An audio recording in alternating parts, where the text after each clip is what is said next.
Okay, this is more short reviews. Maybe. I don't know. We're doing two that I want to talk about. First being, a movie, and the other one is a short mini series that might get more seasons. We don't know. I just recently saw Black Adam, the movie starring Dwayne the Rock Johnson, Pierce Brosnan. Can't remember if there were the other actors' names, if I could think of them, but I guess not. I'm kind of dumb like that. Um, and everyone I've heard reviewing this movie saying it's a typical superhero movie. Oh, it's like a cliched superhero movie, terrible script, that feels like it dates back to the 2010s decade. And yeah, they are accurate. Like, all the dialogue seems a bit like cliche and blah, and I'm like, ugh, ugh.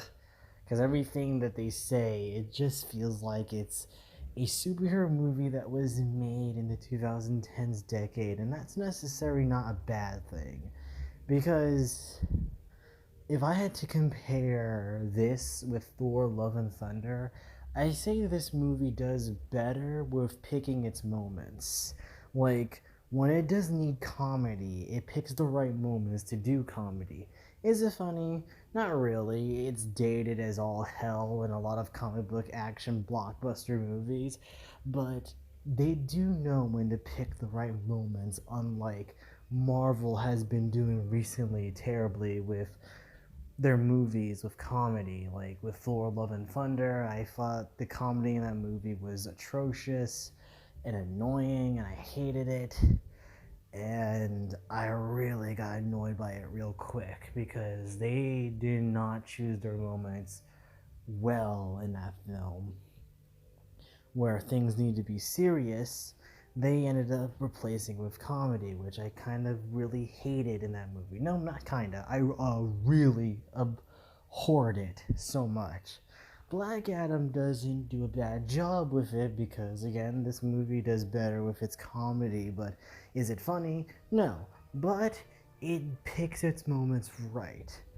I will say that the strongest thing in this movie is Dwayne the Rock Johnson as Black Adam, or his actual name, Teth Adam, and they do a great job with his backstory, his character.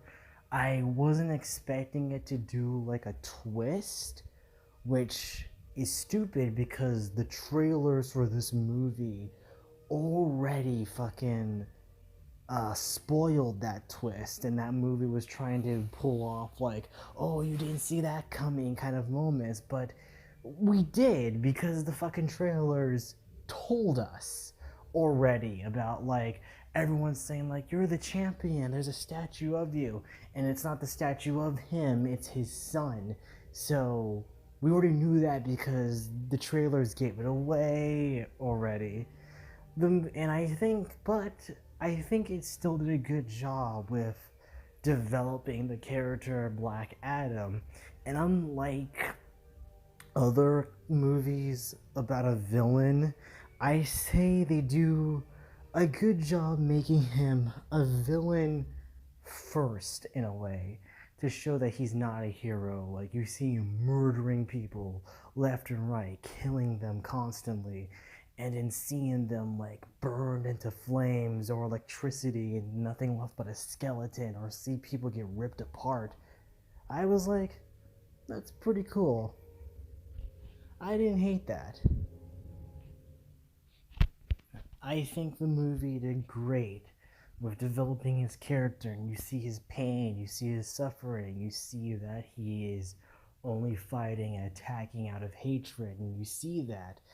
And I'm actually pretty glad that they did a good job developing him throughout the movie, because it did felt organic. It did felt interesting how you see him slowly becoming a better person, but still keeping his attributes as an anti-hero present. That, Like you would think like, oh, is he gonna stop killing? No, he's not gonna stop killing.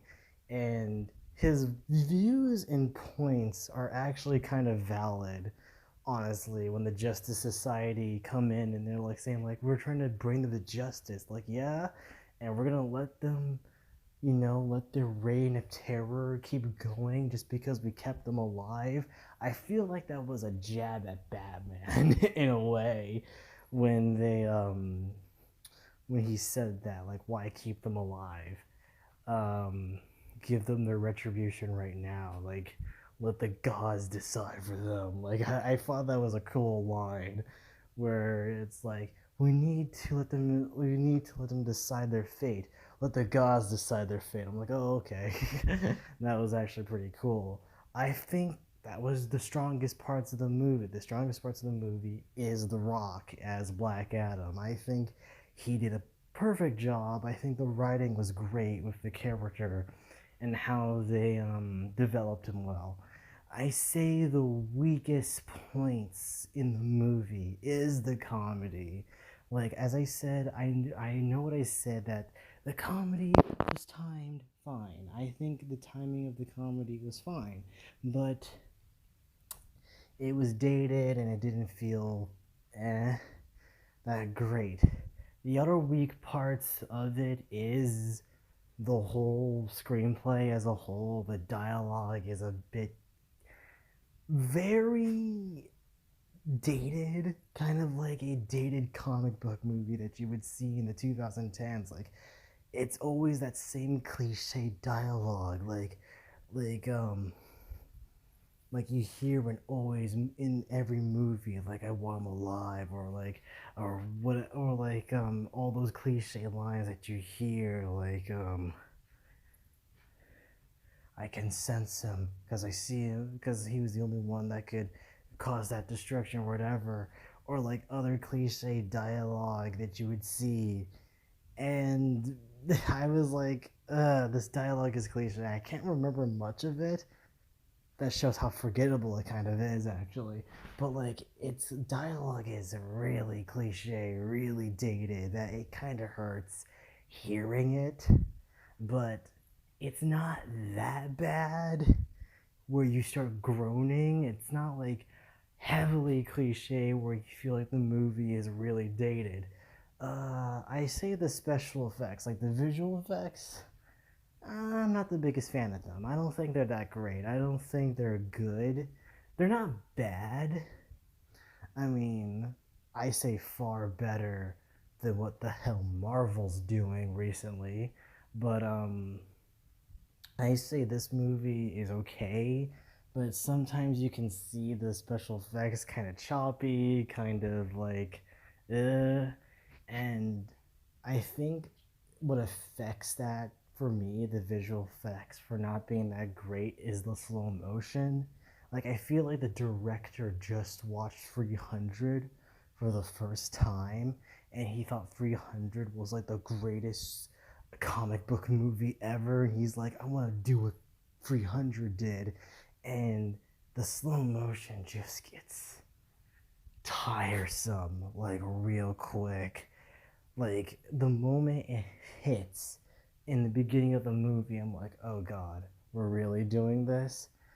It's like we went back to old Zack Snyder. Like, like when Zack Snyder used to do that slow motion effect so much in his movies. Does he still do it? I don't think he still does it anymore.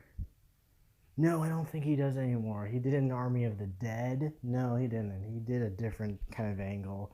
Yeah, well, he did have slow motion, but at least it was warranted in a lot of parts. Okay, let me take it back. Zack Snyder knows how to do slow motion better than what this director did, because this was like, let's constantly do it. Well, in movies like Watchmen or 300, at least they knew, oh, when do we pick the moments to do the slow motion? At least he does it creatively in a way like, do this, do that, slow, then fast forward motion and whatever, and blah blah blah.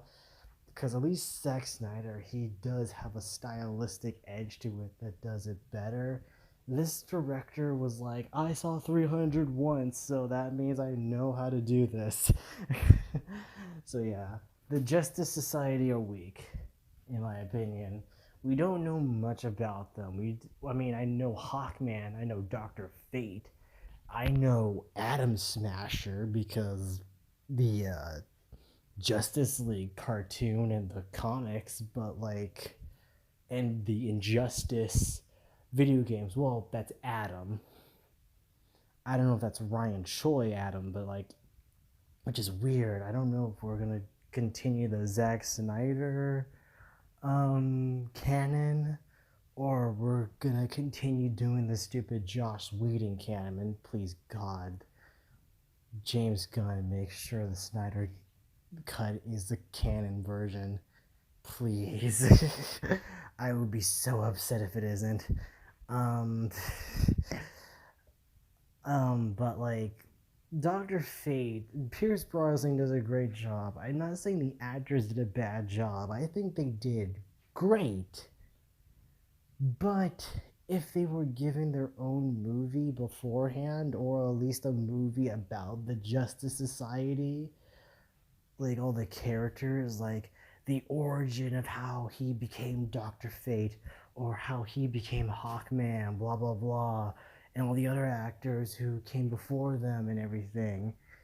Honestly, a weird thing how is Henry Winkler the original Atom Smasher, which is crazy.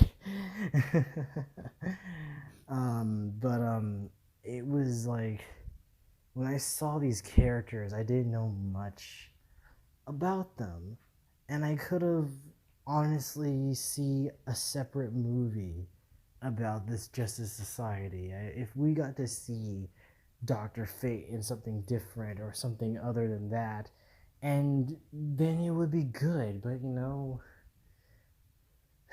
after what happened in this movie, I don't think we're gonna get more Pierce Brosnan as Doctor Fate.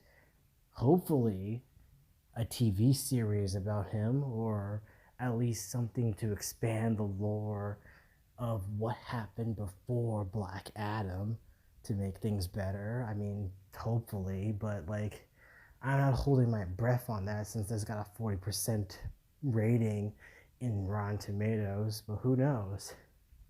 Who knows? Yeah, the story is cliche. It is very much like an old comic book movie you've seen a dozen times before. And the whole, like, oh, here's this little thing. You need a catchphrase, blah, blah, blah. Like, the kid is like freaking Edward Furlong in Terminator 2 when he was John Connor. And talking about, like, Black Adam needs a catchphrase, blah, blah, blah, whatever. But, like, it is a movie that I'm not ashamed that I saw. I say it was okay to see once, and that's it. Like, I might watch it again just to see. I might want to see it again if I missed anything important, or there's an important detail about it that seemed like interesting to me. I would like to know, but at this time it's like, eh. Like, it's an film at best, but I will say it is very better than League of Super Pets. Thank God. I would give it a solid 6 out of 10. Like 6 out of 10, not a 6 point or anything, just a 6 out of 10. That's it. Um, yeah, it was okay. Like, I like The Rock's performance. I like the character development of Black Adam. I really wish that Justice Society had a better character development instead of being one note characters. Well, I did like Pierce Brosnan and Hawkman. It's just Cyclone and Atom Smasher felt one note to me. But Atom Smasher and Hawkman were pretty cool in my opinion. I think they brought a lot to the role of those characters, the two actors that were in it. But Cyclone and Atom Smasher, they just seem like cardboard cutouts, sadly. But yeah, That's my opinion on Black Adam. Next thing I want to talk about is Tales of the Jedi. I recently saw this when it first came out, um, and it's barely the Tales of the Jedi. Like, it feels like the tales of only two Jedi, Ahsoka and Count Dooku. Like, that's the only Jedi you see lore and origins about. Like, you start to see Ahsoka when she was a baby and how they figured out she was force sensitive.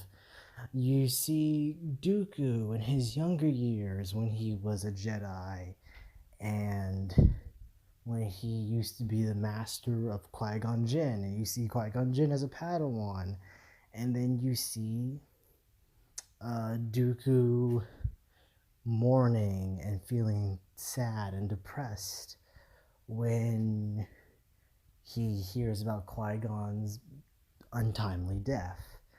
And you see his slow descent to the dark side for a lot of good reasons why he turned to the dark side, but not fully. And I honestly did like knowing the backstory of Dooku, knowing that he was the one that deleted the Jedi archives of the planet Camino so they can make the clone army. You see, like, why he was desperate to help everyone in the Republic because the Jedi were blind and they were egomatic, that they're not helping the more poorer people and they were only helping the more richer and political parties than the actual, civilians. And you see Dooku and you see why he does it, why he went to the dark side, why he went to Palpatine for help, because the Jedi would never listen to the problems that happened. And I actually liked it because you kind of start to see a different perspective. You start to see that Dooku wasn't technically all that bad. He really was trying to do something right. I mean, yes, he'd gone it the wrong way, but you see how desperate he was. Even you see the tragic side of him when he killed a Jedi that he was close with. I won't say who, but when he killed that Jedi, I was like, oh, so that's what happened to this particular Jedi. I was like wondering what happened to this person because I don't see them in future Star Wars movies. I've only seen them in Episode 1, Phantom Menace. And saying that, I think it gives away who I'm talking about if you're a real Star Wars fan watching the movies. Um, and I honestly felt tragic and sad about that. And then we see Ahsoka's story, and we see, like, in the, where Anakin teaches her how to defend herself, how to stay alive. And she's like, and then Anakin's like, hey, droids are nothing, but I want to teach you how to defend yourself from, enemies that aren't droids and enemies that are unpredictable that you gotta watch out for. And Anakin does teach her good lessons about it. Where the sad part is that he has all the clones um, shoot at her, which the blasters were set to stun, and she has to train to learn their movements, know how they fire, know how to protect their movements before they even happen. And it was interesting seeing that because then it makes sense in the fight when Rex and Ahsoka fight the clone troopers that were sent to kill them because they got executed with Order 66. You see all the tragedy in that. And then we get to see, did Ahsoka really attended the funeral of Padme? She did. And you see what was her life like before she went and joined the rebellion. And when I saw this one episode, I was like, why aren't we making an animated show of this? And there's a book of it. There's a book of Ahsoka. There's a self-titled book of Ahsoka after the Clone Wars and the rise of the Empire. And if I'm hearing this correctly from what I researched, this episode took like a chapter or a part of that book and loosely adapted into that short episode. And when I saw that episode, I was like thinking, well, why aren't we making an animated Ahsoka series? Like, are we gonna do this in the live action? Like, are we gonna show flashbacks of what Ahsoka's life was like after the fall of the Republic and the fall of the Jedi? Like, are we gonna see that? I don't know, but I would love to see an animated series starring, the original voice actor of Ahsoka, and it's talking about her story of what happened to her, like that takes place between Revenge of the Sith and Rebels. Like, I would like to see that. But who knows? I will say the weakest thing about the Tales of the Jedi series, the episodes are too short.